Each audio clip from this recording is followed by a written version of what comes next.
Breaking news in the case of a missing Brooklyn boy. His body was found early this morning. Yeah, we're going to take a look at the live pictures in just a minute and bring you up to speed on what's happening. Good morning, everyone. I'm Heather Nauert. I'm Dick Brennan. It's 6 o'clock on this Wednesday, July 13th. Thank you for joining us. Breaking news out of Brooklyn this morning involving the case of a missing boy. Yeah, there is word that the body of Leibby Kletzky was found early this morning in Greenwood Heights. Joining us now on the phone is Booklyn Assemblyman Dov Hikind, who was involved in the search. Good morning, sir. What can you tell us about the situation now? All I can tell you is, that we woke up to the most horrible news imaginable. I got a call during the night. We're just all totally shocked by the result. We were hoping against hope that, that he would be found with a massive effort on the part of everybody.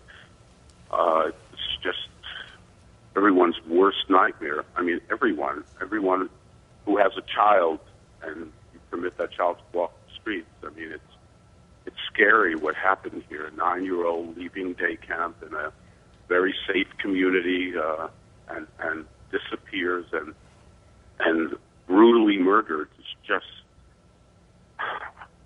beyond comprehension. I mean, I don't know what to say. Assemblyman, I know this is awful for the family. It's awful for everyone in the community right now. And people really have to be worried about just how this could have happened. Are you getting any indication from the police as to what might have happened to this boy, who may be responsible? I really don't want to talk about that. The police called me this morning, the commanding officer here at the local precinct. I don't want to go into any details. I don't think that's appropriate at this moment. There's still investigation going on. The bottom line is that the 9-year-old boy is dead, brutally murdered. A part of the body found in the house, and another part somewhere else, dumped. I mean, what kind of world are we living in when something like this can happen? When one person is capable of doing something like this to a little child? Well, it's just. Assemblyman, we don't know at this time who is responsible for this, but what do you want folks in the area to do? What do you want them to know? Presumably this person has not been caught. No, that's not correct. Okay, then what? Someone has been arrested. Oh, someone has been arrested. Okay, we're hearing this now for the first time. What can you tell us about that? I can only tell you a person has been arrested. That's all I can say at this point. Do we know, is it a connection to the boy? Is it someone he knows? Well, Anything? I really don't know. I really don't even want to talk about this. It's just... Okay. Okay. Well, we want to give folks all the information that they can, because there are going to be a lot of parents who are very concerned out there this morning. I understand. You'll get that. But at this moment, we're just all in shock. I'm on the corner of where the family lives, and people are out here. You've never seen a community in more depression than they are at this particular moment. Okay. Can you tell us if one person was arrested or if there were multiple arrests? You've got to talk to the police about that. Okay. All right, Assemblyman, we know this is a very tough time for you and the community, and obviously our thoughts and prayers go out to family of this boy. Thank you. Yeah, I just cannot imagine what those folks are going through right now. This is a horrible story to have to tell you about this morning. Been following this so closely since Monday and this little boy's disappearance. All right, let's go out to John Huddy. He's live in Kensington, Brooklyn, where news of the deaths has shocked the community. John, Assemblyman Hikind gave us what he says are a couple of details he got from police, which include, he says, with the arrest of one person and a very graphic description that this boy was brutally murdered. Is there anything you're hearing from the police? Well, yeah, to talk about what the Assemblyman said, number one, we did hear that at least one person was taken into custody. I'm hearing possibly as many as 3, 2 males, 1 female. That's not confirmed by police or the FBI, which was also involved in this, or members of the Jewish community who have also been helping out local authorities and the FBI as well. But again, throughout the morning, Dick and Heather, we've heard a lot of reports, including most recently the graphic nature of this, that not only was the child's body found, but also at 2 different locations, including this location here. And we can show you a picture. We showed you this earlier.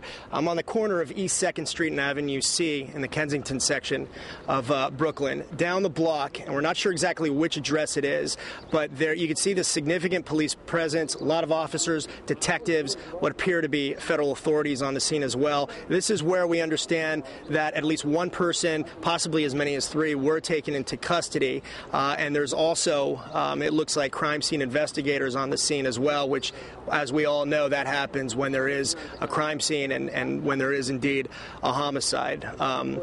This is very much a developing story, but at this point we can report that Leibby Kletzky's body was found. Again, he disappeared Monday after leaving day camp in Borough Park. He was supposed to meet his mother, and he, according to NYPD surveillance video, was seen leaving with what was called a person of interest, an older man with a beard, white shirt, dark pants. Unclear if that person has anything to do with this case, okay, because, again, very much a developing story, but we can report that little Leibby Kletzky's body was found, and again, as you heard the Assemblyman said, possibly in 2 different locations. Very graphic, and I can tell you also there's a lot of members of the Jewish community here.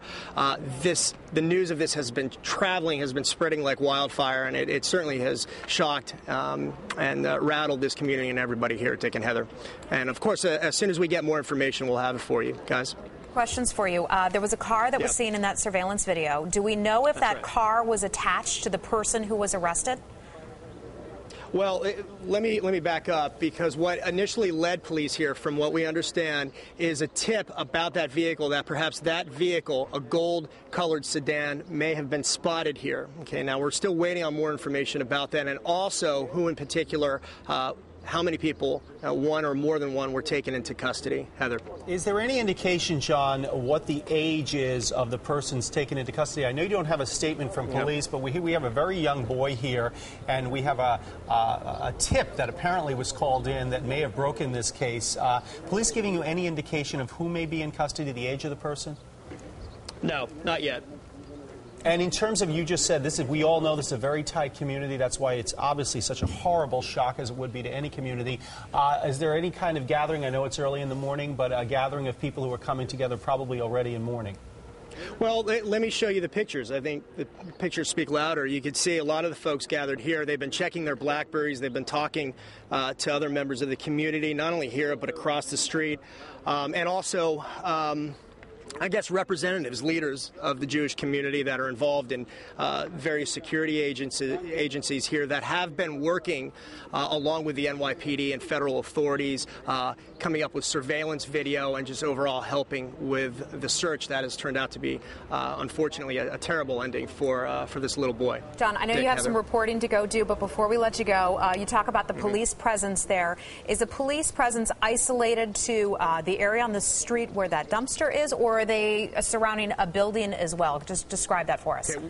Yeah, well, there's 2 different locations, and let me kind of be clear about this. Okay, there's a home down the street here in the Kensington area. There's also a search going on, or at least there was police activity in another section of Brooklyn, and that's apparently where possibly another part of this boy's body was found. And that, again, is what the Assemblyman was also talking about, and that's what we've been hearing.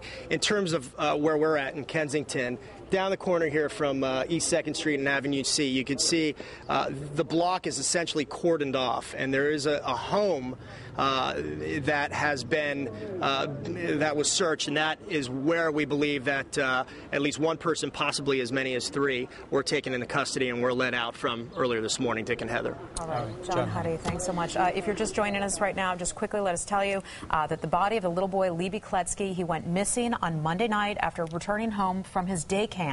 That body has been found in that section of Brooklyn. And at least one arrest, perhaps more arrests right now. We have a community that is not only in shock, but certainly in fear, because we just don't know what the details are yet. We're obviously awaiting to hear from police, and hopefully we'll have much more information for you shortly.